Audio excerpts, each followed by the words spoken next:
Okay, so we left off last time. We were talking about learning how to write net ionic equations. And so the first part of that, of course, is to be able to write a balanced chemical equation.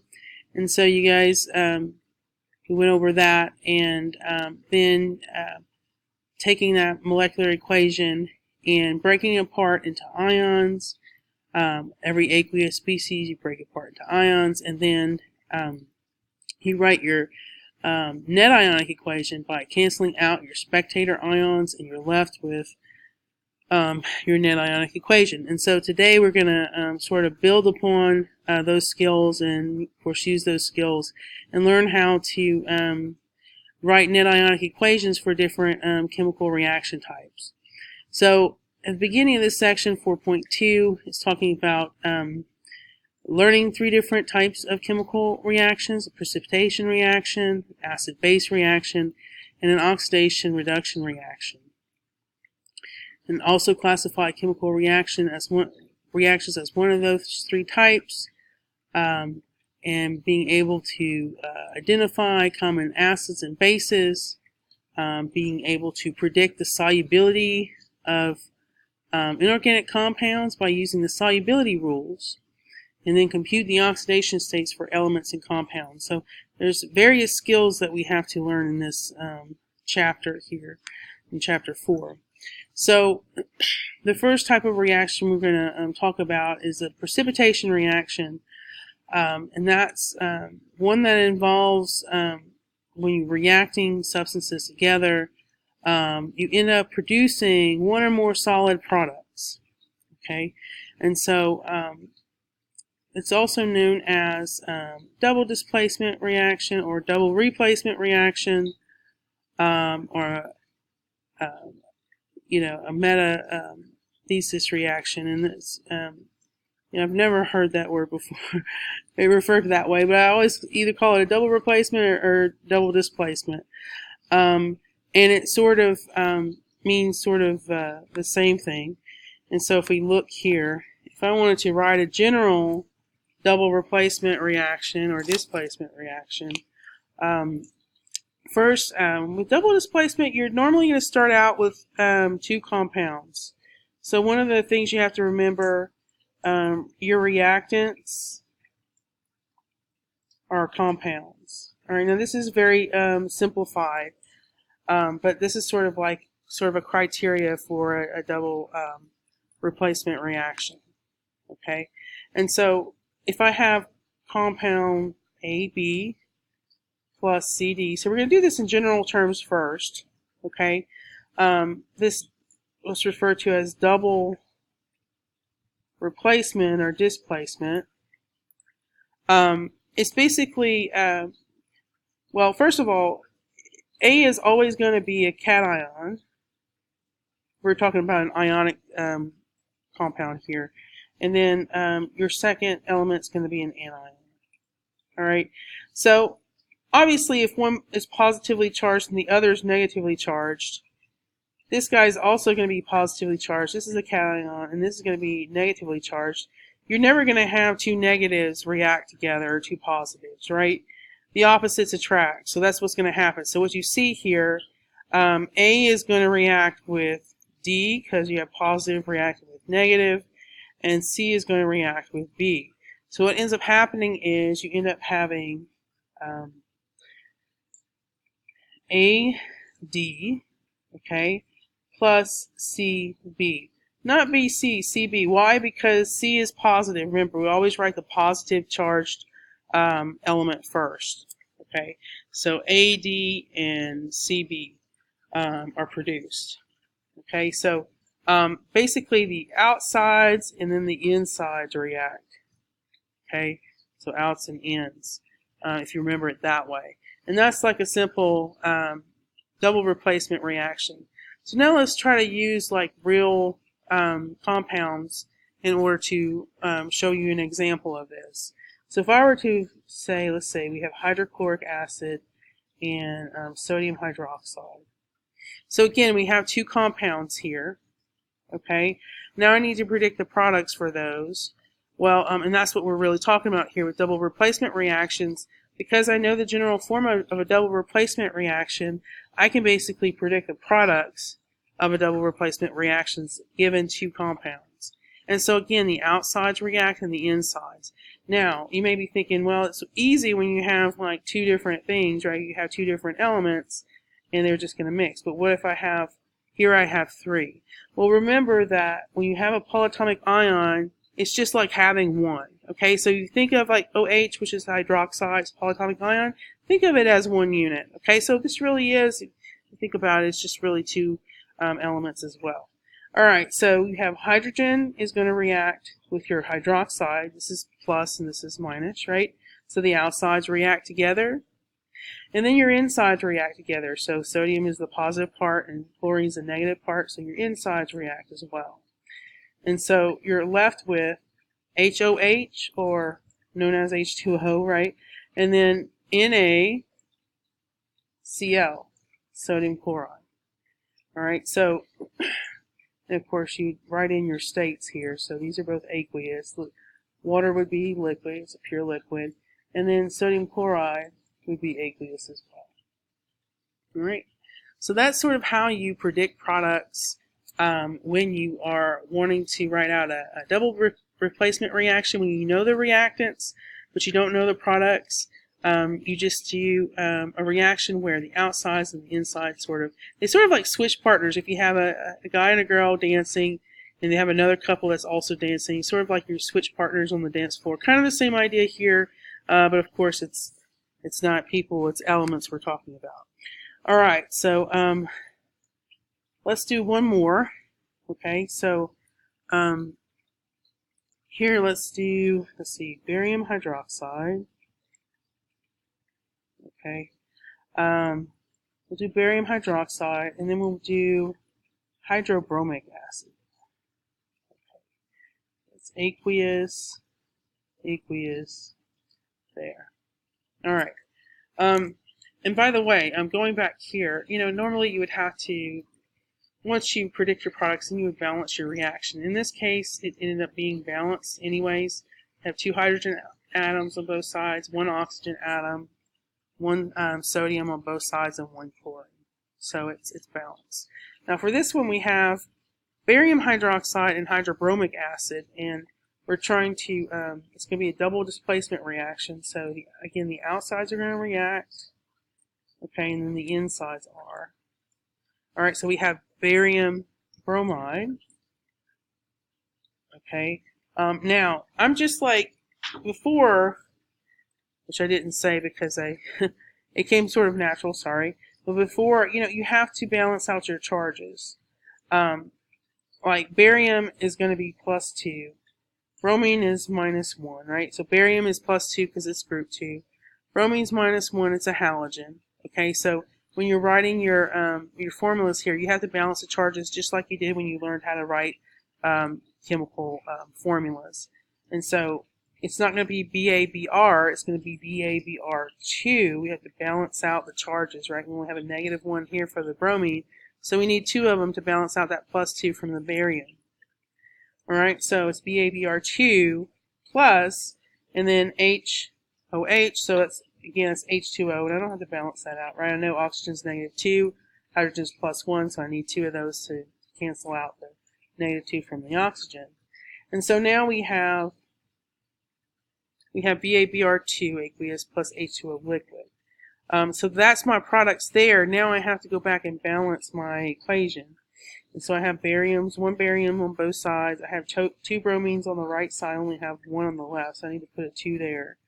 And that's going to give me 2 hydrogens plus 2 here, so that's 4. And I only have 2 here, so I put a 2 there. So now I have 4 hydrogens, and I have 2 oxygens, and I have 2 oxygens. And so now I'm balanced.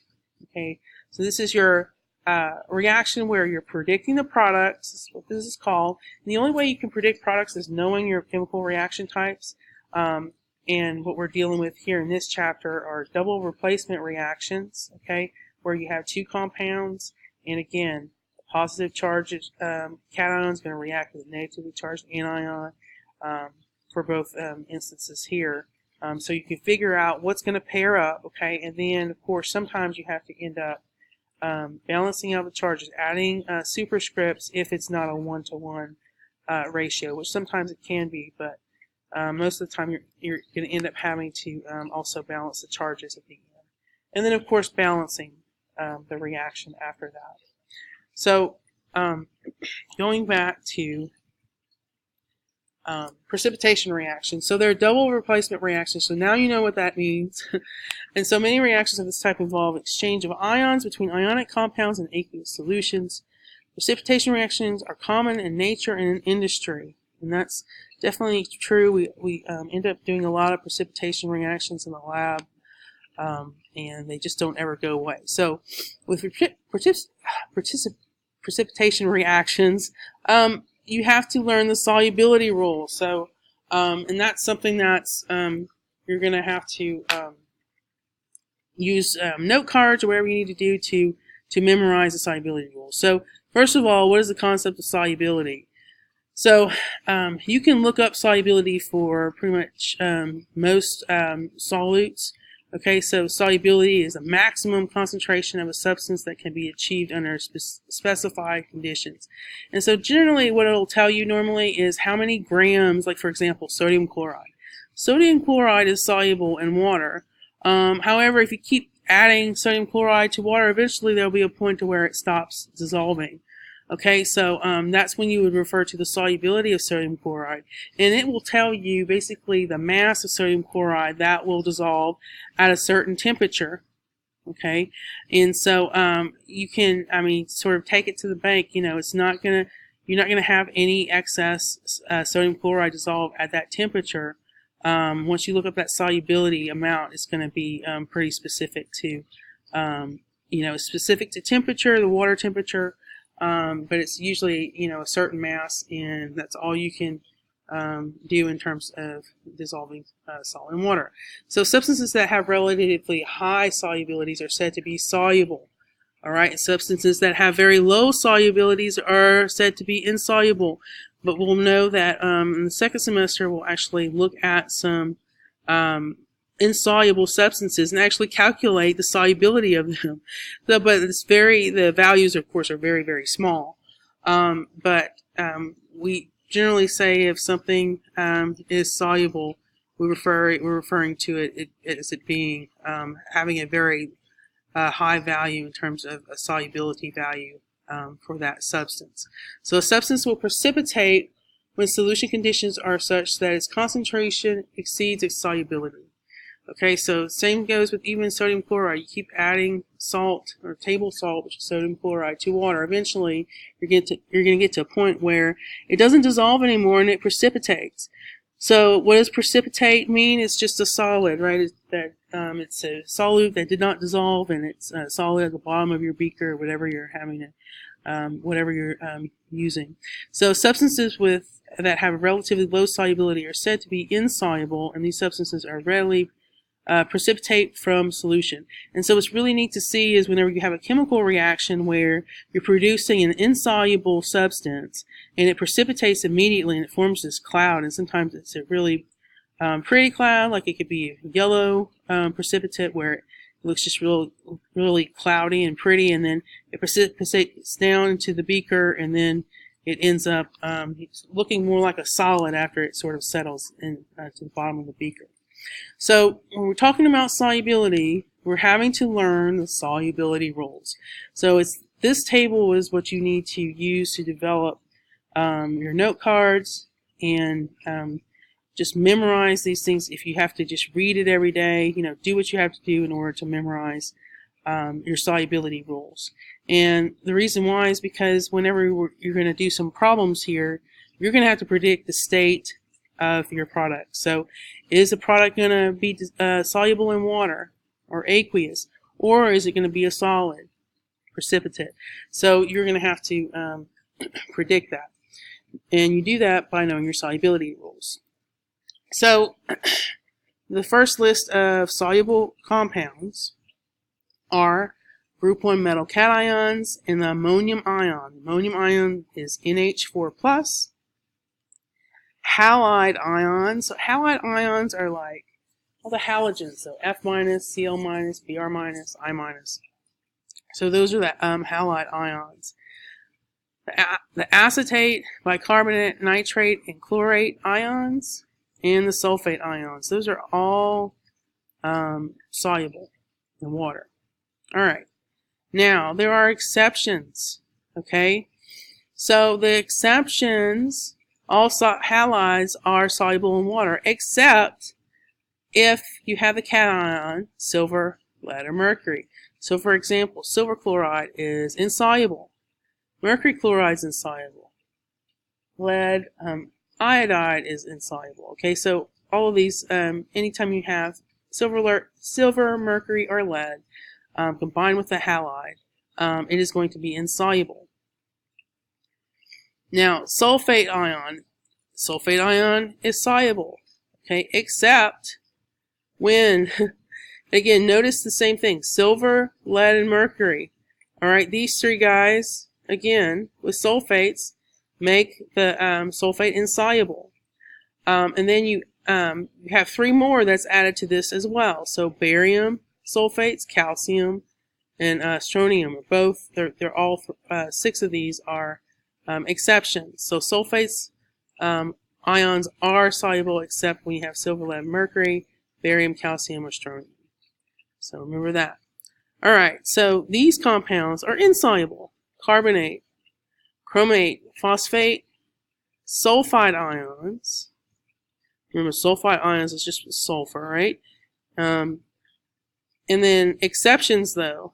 So carbonate, chromate, phosphate, and sulfide ions are insoluble, except when these ions are with a group 1 metal. So group 1 metals, are lithium, sodium, potassium, all group 1 metals, and the ammonium ion, NH4+. Okay, so that's the exceptions for that. And then finally, the hydroxide ion is insoluble, except with the group 1 metal cations and barium. All right, so again, we're dealing with rules that have exceptions to those rules, and so of course you have to memorize every part of it. And once you start to practice, you actually it becomes pretty easy and obvious once you do a couple of rounds of practice. All right, so here we have a precipitation reaction example. We have potassium iodide and lead 2 nitrate. It reacts and produces lead iodide and potassium nitrate.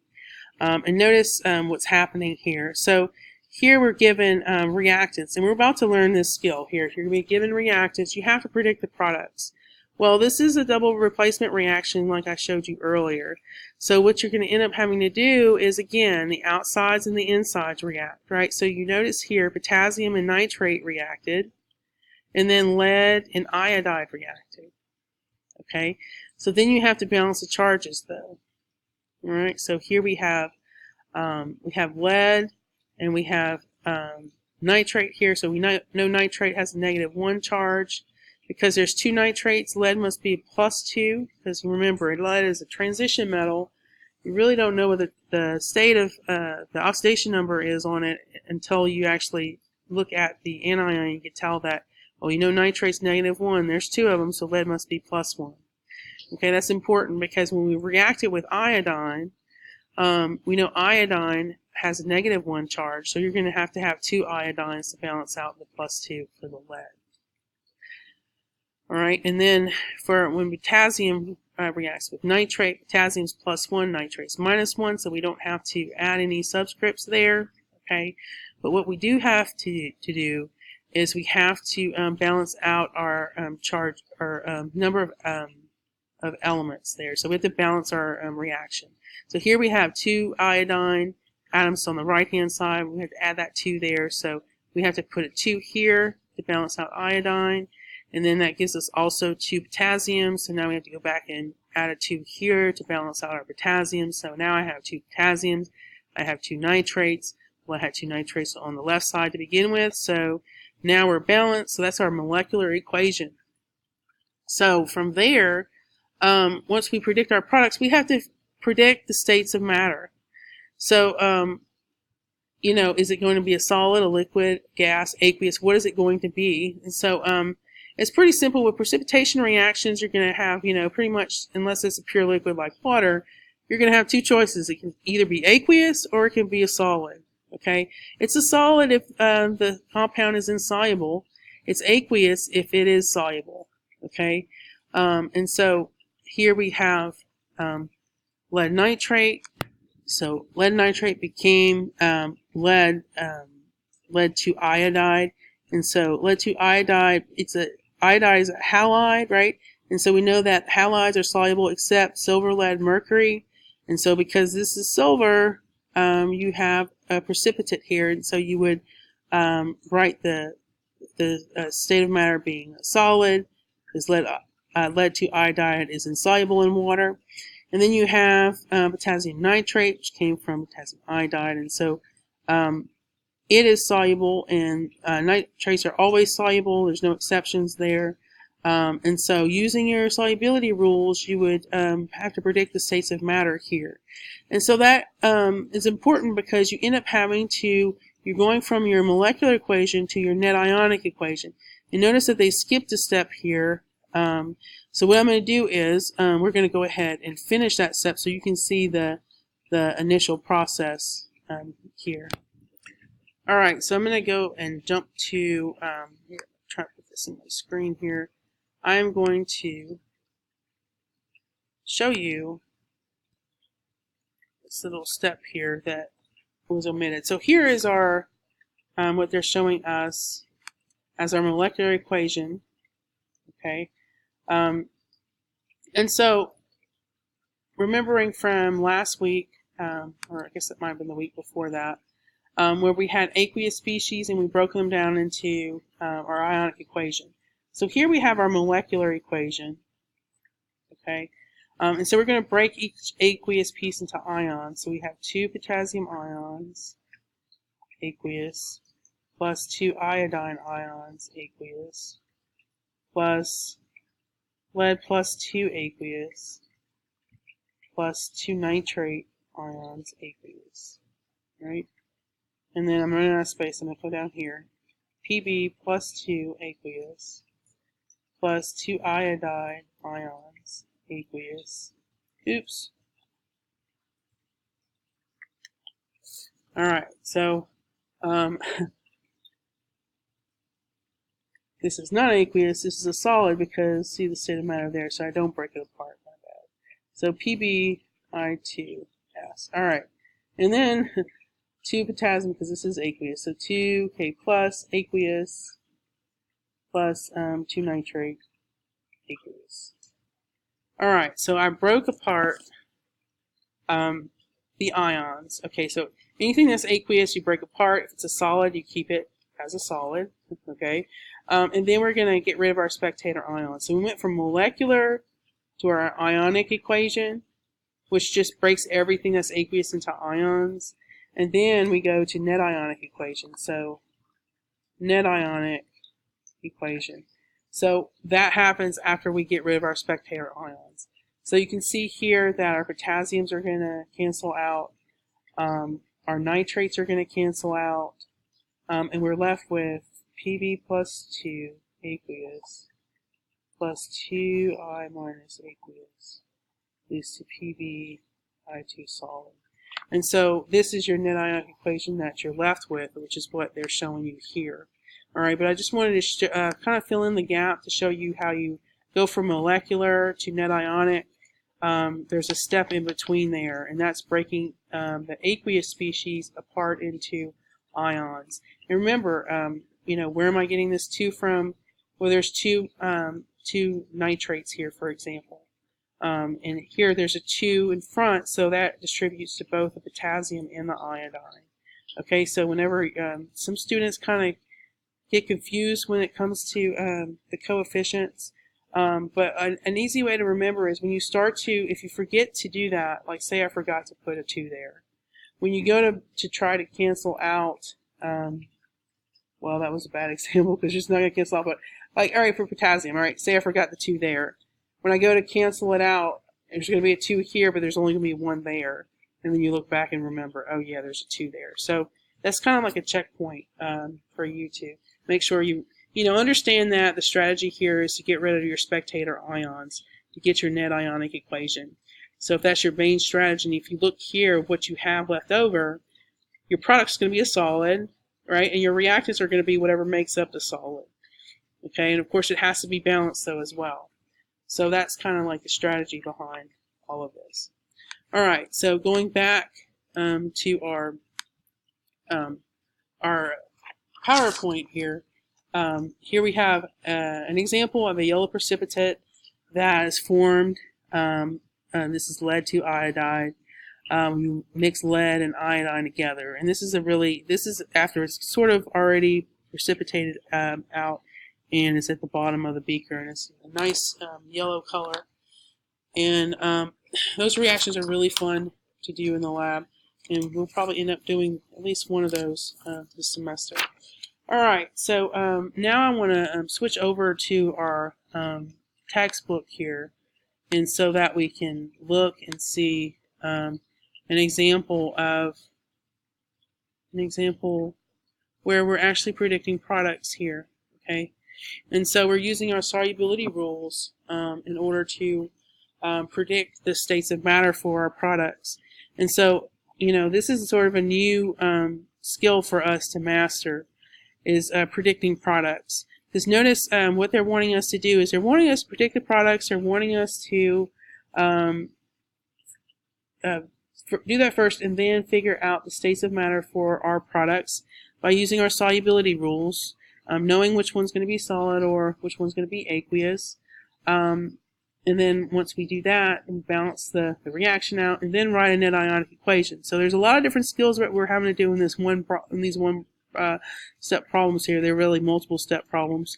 But anyway, so we're starting here with, it just gives us the names, not even the formulas, the names of the reactants, okay? So what you have to do, so we're starting out with potassium sulfate and barium nitrate. So I would first, of course, write my formula, potassium, K, sulfate, SO4. And because sulfate's -2, I need +2 here. Potassium's only +1 because it's group 1. So that means it's going to be K2SO4. And it's aqueous. And that reacts with barium nitrate. So barium, Ba, nitrates, NO3. And it has a -1 charge. So because barium's +2, nitrates -1, I need 2 nitrates to balance out the charges here. All right, so both my reactants are aqueous. And now I have to predict the products. So here we have 2 compounds, right? This is a double replacement reaction. So again, all I'm going to do is look at the outsides react together and the insides react together. Okay, so potassium and nitrate are going to come together. All right, because potassium is +1, nitrate's -1, it's just going to be KNO3. And then barium comes together with sulfate, so barium sulfate. Barium's +2 because it's group 2. Sulfate's -2. All right, so it's just BaSO4. I don't have to add any subscripts there. All right, so my states of matter are aqueous for my reactants.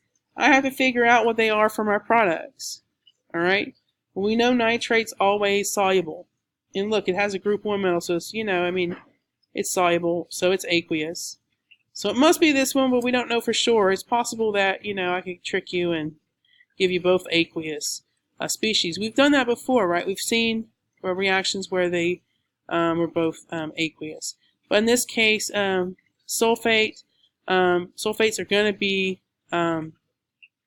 insoluble because of normally their sulfates are soluble, but barium is the exception. We have silver, lead, mercury, barium, calcium, strontium. And so that is one of the exceptions that we have. So barium sulfate is a solid. Okay, it's a solid. And so that means that when I take my equation and break it down, but before I do that, of course, I have to balance it. So I have 2 potassiums on the left-hand side, so I need to put a 2 there to balance out my potassium. And that gives me 2 nitrates as well. I had 2 nitrates to begin with. And so now it's balanced. So I can move on from my molecular balanced equation to my ionic equation, which is simply if the compound is aqueous, we break it apart into ions. So that's what I did here. We have 2 potassium ions, we have 1 sulfate ion, we have 1 barium ion, we have 2 nitrate ions. Okay, so those aqueous reactants are broken apart, and then potassium nitrate breaks down into potassium ions and nitrate ions, and then barium sulfate stays together because it's a solid. All right. So the last step in writing a net ionic equation is just to get rid of your spectator ions. So I'm going to get rid of my potassium ions on both sides. I'm going to get rid of my nitrate ions on both sides. And so I'm left with barium and sulfate, and then my product, barium sulfate. Okay, so that's my net ionic equation for that reaction.